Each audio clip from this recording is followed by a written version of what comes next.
राजस्थान के जालोर जिले में पुलिस के खिलाफ एक बड़ा प्रदर्शन हुआ है। हम लगातार आपको अपडेट कर रहे हैं कि रामसिंह थाना क्षेत्र का जो मांडोली गांव है, वहां गणपत सिंह नामक एक किराना व्यवसायी की हत्या हुई और उस हत्या को 1.5 महीने बीतने के बाद भी पुलिस खुलासा नहीं कर पाई कि आरोपी कौन है, क्या वजह रही कि एक किराना व्यवसायी को दिन दहाड़े हत्या कर दी गई उसकी बारिश के मौसम में, और अभी तक आरोपी पकड़े नहीं गए हैं। कुछ लोगों को शक की बिना पे पकड़ा गया, लेकिन पुलिस राजफाश नहीं कर सकी मामले में। पहले ग्रामीण नाराज थे, फिर यह नाराजगी बढ़ते बढ़ते ब्लॉक स्तर पे पहुंची। रामसीन में एक बड़ा प्रदर्शन हुआ और अब सिरोही और जालोर जिले के सर्व समाज के लोगों की ओर से एक धरना प्रदर्शन आयोजित किया गया है। इस धरना प्रदर्शन की सबसे बड़ी बात जो रही है, पुलिस के खिलाफ अक्सर ऐसे धरना प्रदर्शन होते हैं जब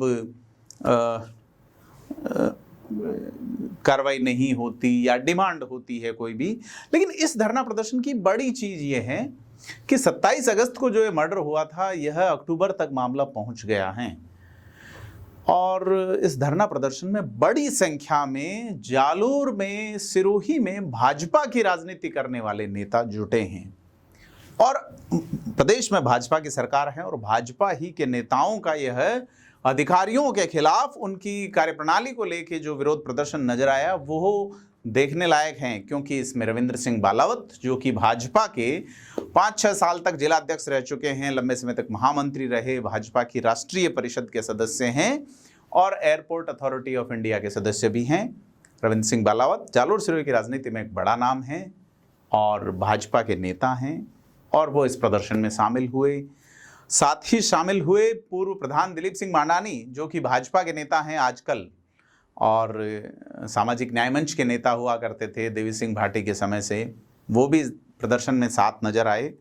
और सिरोही के किसान मोर्चा के अध्यक्ष गणपत सिंह भी नजर आए और सिरोही के भाजपा नेता कुलदीप सिंह देवड़ा समेत तमाम बीजेपी के नेताओं की जो उपस्थिति है, उसने इस मामले में एक अलग रंग दिया है कि कौन है इस मामले में पॉलिटिकल एंगल जो तलाश रहा है या पॉलिटिकल एंगल तलाशा जाना चाहिए, नहीं जाना चाहिए। लेकिन बड़ी बात यह है कि जिस तरह से मृतक के बड़े भाई अभय सिंह की बात सुने तो उन्होंने जिस तरह से बताया कि मांडोली सीकवाड़ा मार्ग पे 42 वर्ष के उनके बड़े भाई गणपत सिंह की, उनके छोटे भाई गणपत सिंह की जिस तरह से हत्या हुई और उस समय अधिकारी पहुंचे थे लेकिन मामले का अभी तक खुलासा नहीं हो पाया।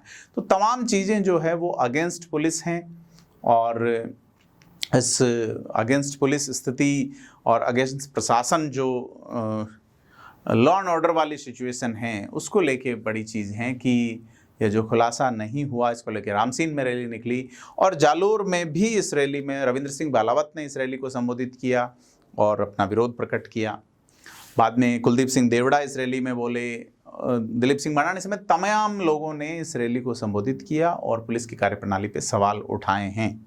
आपको क्या लगता है कि इस घटना प्रदर्शन में ये जो घटनाक्रम है, इसमें क्या वाकई में भाजपा का जो वोट बैंक है, राजपूत समाज खास करके इस इलाके में, वहाँ जो यह एक एंगल बनता है कि पंचायत राज चुनाव आसन्न हैं, पंचायत राज चुनावों को लेके ही कांग्रेस के एक नेता सिरोही के जो पूर्व विधायक रहे सैम लोढ़ा ने एक याचिका दायर की है।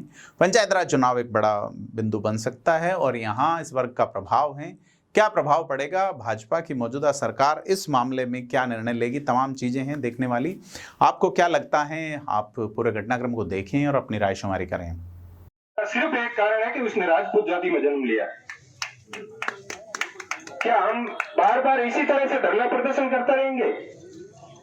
क्या दूसरा कोई काम नहीं राजपूतों के पास? जब भी आओ जाजम बिछाओ, अपने लोगों को मार रहे लगातार और अपन कुछ भी नहीं कर पा रहे। पुलिस प्रशासन से मैं कहना चाहता हूं कि ये आप प्रत्येक गांव ढाणी ढाणी में सब जगह पे नशे के खेत पहुंच रहे हैं, युवा सारे नशे के अंदर जा रहे हैं और इसका मुख्य रीजन, ये रिजल्ट इसका निकल के ये सामने आ रहा है। ये रिजल्ट निकल के इसलिए सामने आ रहा है क्योंकि सब जगह नशा हो रहा है और पुलिस गहरी नींद में सोई हुई है।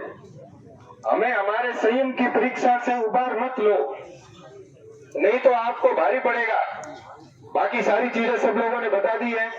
भाई ईश्वर सिंह जी सरपंच साहब और रघुवीर सिंह साहब ईश्वर सिंह चांदना साहब और सभी लोगों का बहुत बहुत साधुवाद, बहुत बहुत धन्यवाद। और पाली से भी पधारे, सिरोही से भी पधारे, आप सबका बहुत बहुत धन्यवाद।